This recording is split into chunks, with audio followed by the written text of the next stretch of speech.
Mara baada ya kutrendi sana duniani kote bao la Clatous Chota Chama Triple C Mwamba Lusaka, na huenda sasa likaorodheshwa katika yale mabao ambayo yanaingia kwenye tuzo ya Puskas.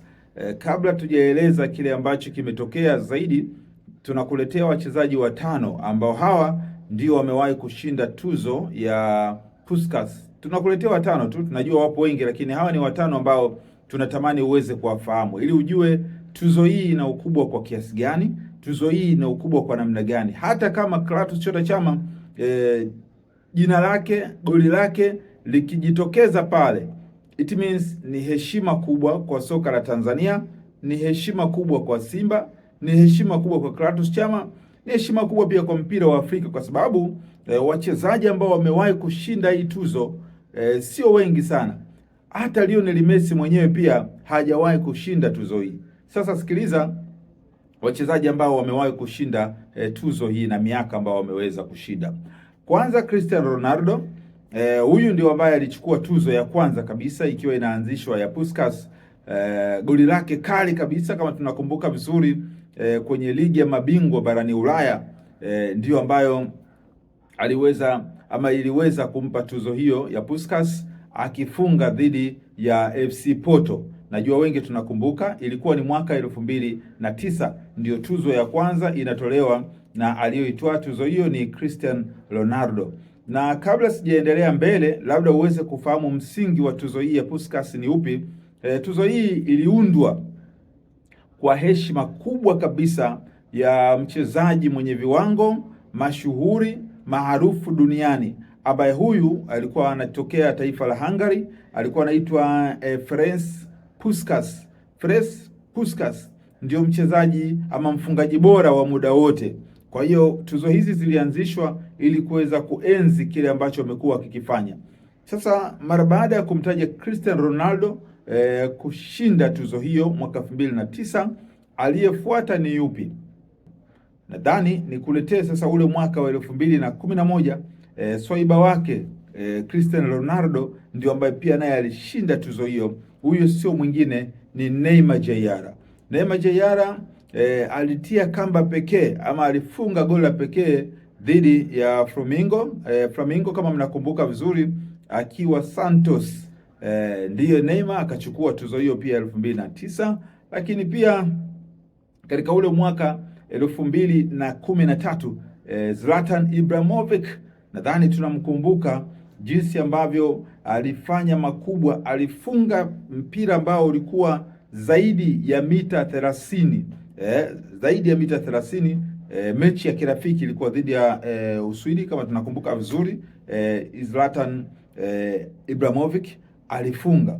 Huyo ni mchezaji wa tatu, lakini mchezaji wa nne ambaye unapaswa kumfahamu, nadhani wengi wanamjua pia, James Rodrigo.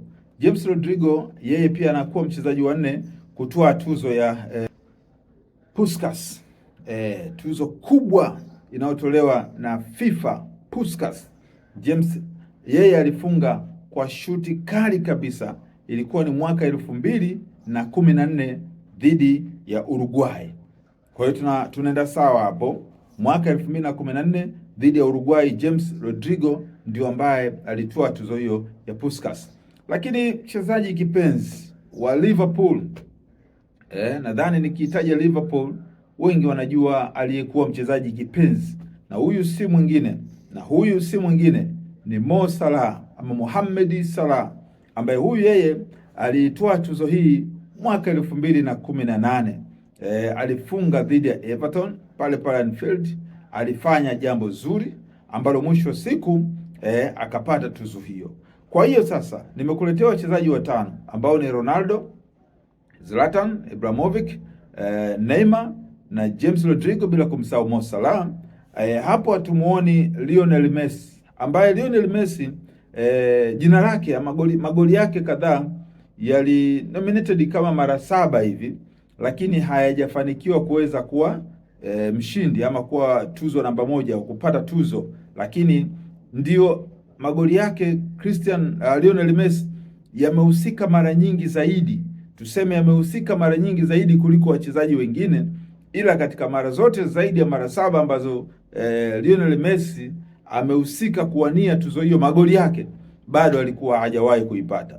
Kwa hiyo kama Clatous Chama Triple C, jinsi ambavyo tunavyozungumza, manake tayari dunia inalitambua lile goli. Unaangalia yule mtangazaji maarufu Brazil ameposti, kule barani Ulaya England pia kuna mtangazaji ameposti, na maeneo tofauti tofauti kule Misri, Morocco, Ufaransa, Spain, Uingereza huko kwenyewe, yani mataifa mengi yameposti yakionyesha kwamba goli ambalo limefungwa katika ardhi ya Tanzania kutoka katika uwanja wa dhahabu Meja Isamuhyo ni goli lenye thamani kubwa ya kidunia.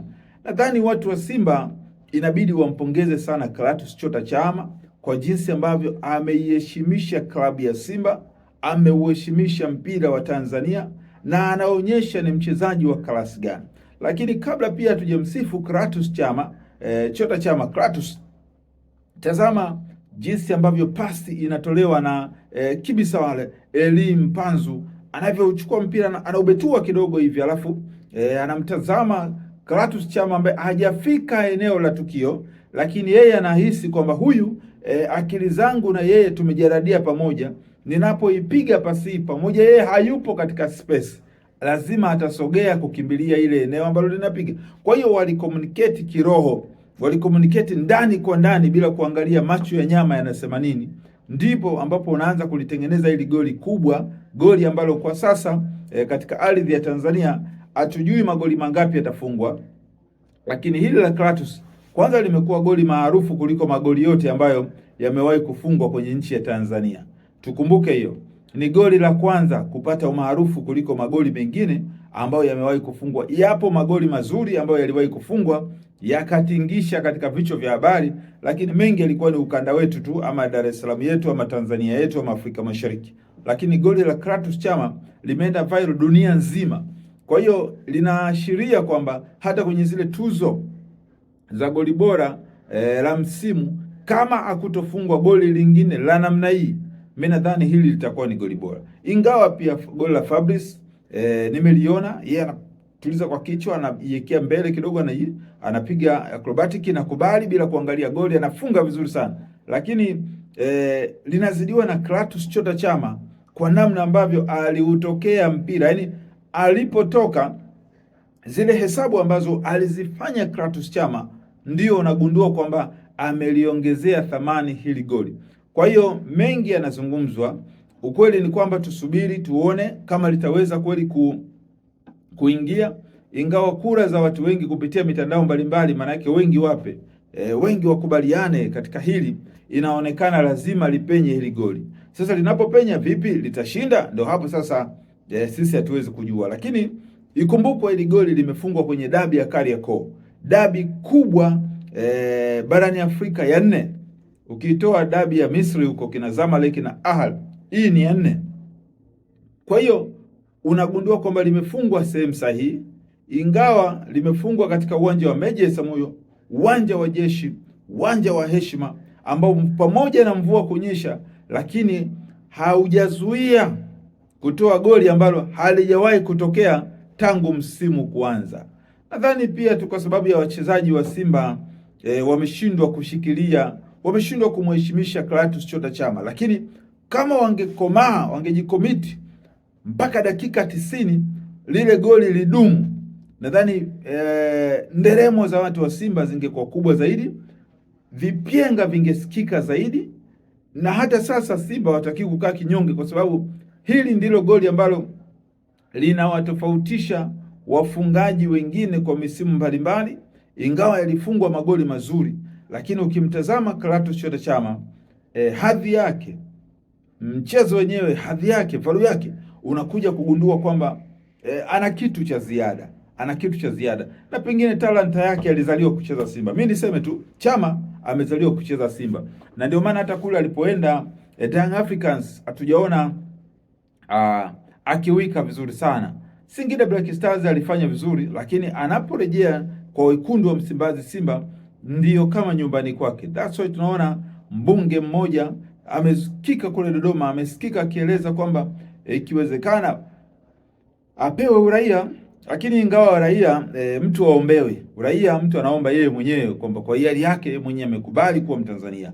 Lakini yote kwa yote, haya ndiyo ambayo tumekuletea kupitia Costa TV, kwamba goli la Chama huenda likaingia kwenye zile tuzo za Puskas duniani, na wachezaji watano ambao tumekuonyesha ama kukutajia ni hao. Lakini muda si mrefu tutakuletea taarifa nyingine nzito kwelikweli ambayo inakuja kutikisa katika vichwa vya habari.